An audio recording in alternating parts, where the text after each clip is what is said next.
Oh my god, the Asian feel so sexy today because of the sexy outer space. Oh my god. Finally, guys, finally. I'm here with the long-awaited water deck profile. So, yes. All you guys been freaking tugging my dick for this shit. So, yeah, here it is.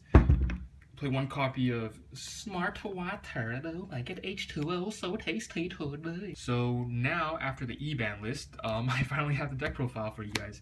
I tested a lot of different builds, and this is what I came down to. Basically, I tried builds with running no mermails except Megalo. I ran builds with heavy mermails. I ran, undines and everything, and right now, this is the build that I'm liking the most. Believe it or not, although Pepe did get hurt quite a bit, I do believe they are still pretty viable, so we do have some good side deck options against that deck. I don't have to main as many hand traps, which is awesome because before this ban list, I was playing like literally 9 hand traps. I'm not even kidding. So yes, I'm pretty happy I can actually play some more water cards now. So yeah, anyways, without further ado, let's get on to the deck profile. We got one Frame Water Cow, the sexy, pretty much staple now, just because Neptibus allows easy drops of this card. Triple Sharks, double Teus, and one Pike, one Lind, and one Gund. Before the ban list, I wasn't even playing any of these Mermails. I was just playing the triple Megalo, and I actually like that build a lot, but now that the format has slowed down just a tiny bit, I decided to put these back in. They allow you to have a pretty good grind game. Against Pepe, like, games usually only last like 2 to 3 turns, like, no joke. So, like, these cards kind of slow you down a little bit, but now with like Monarchs and like Cosmo, these cards are actually really good. They actually allow you to have more of a grind game.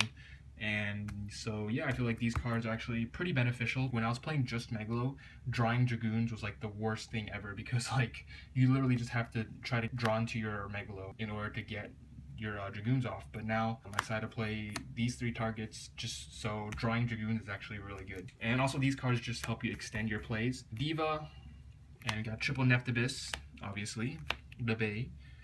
We got double Dragoons, double Marksman, and triple Infantry. I like Infantry a lot.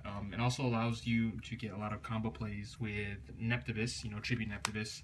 Get this back and you can get an extra normal summon. So usually you'll have the Diva, so you can just keep going off like that. So Infantry has multiple uses. And Marksman, like, the only reason I would even consider 3 is because, like, the attacking directly is actually pretty relevant. And then we're playing double Undine and 1 controller. Now, this might be kind of weird because, before I was playing either the Mermail build or the just Megalo with Undine build. But right now, given that Pepe is slowed down a little bit, I decided to add like both engines together, which might sound kind of weird. I don't know, I really like this because like if you don't open Neptibus, the next best thing is Undine. Undine plus Instant Fusion is still pretty nutty, and it's searchable through that 1 Pike you have. But yeah, basically just if you don't open Neptibus, this is the next best thing, and you don't really have to worry about the other Undine because you just have to ditch it for Megalo. Drawing controller is not as bad as it was before Neptibus came out. If you draw controller but you open like a Neptibus anyways, you're pretty much set. The freaking controller can be like anything, it doesn't really matter. For the hand traps, we're just playing 1 Veiler and 1 Kaiju. Last format I was playing 9 hand traps. Now I cut it down to 2, believe it or not.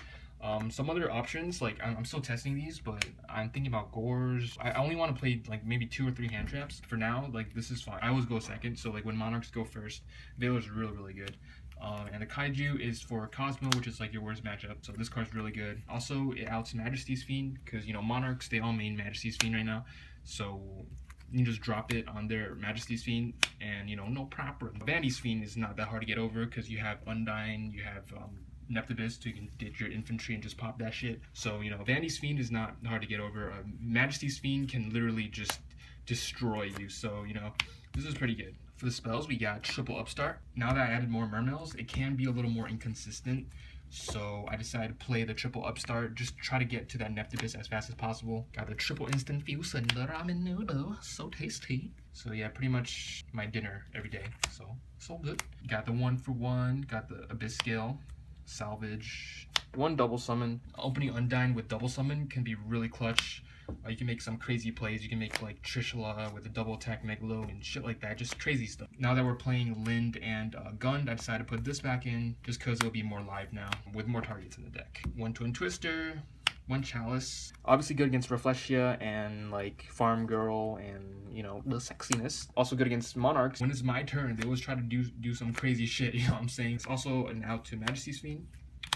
along with these are all Majesty's Fiends outs, so I feel like these are pretty good. Also allow you to go Marksman Poke to Heaven and 1 Sphere. And for the extra deck, the sexy motherfuckers, we have 1 YuGiOh, 1 Big Eye, 101, Double Dweller. This is really necessary right now in my opinion. Like, this is like your win condition against Cosmo, so like you kind of really need this. Castell, this comes in clutch. Like, getting rid of Wicked Witch can be really freaking annoying, so you know this is your go-to. Double Nodin, 1 Tatsunoko, the Asen Tile Dragon, Herald, Duloran, which is definitely cuttable. Like, I just want to play a 6. I don't know what 6 to play. I actually prefer Virgil over this, just because at least you get the draw. Like, the only reason you make level 6s is because, like, the first turn Mulanglacia with Diva play. With Virgil, at least you get a draw. This is just like a freaking 2000 vanilla. Like, it doesn't do shit. Gungnir, this card is nuts. This is really good in the battle phase. Like, if you can run over the ships, like, this makes it so none of them trigger, so that's pretty good. Against Cosmo, obviously. Got Trishula and Leo. Especially against Cosmo, they have really few outs, so like this card can be really clutch. Anyways, thanks for watching, guys. That's it for my Mermail deck profile. Please like the video, comment down below, and peace.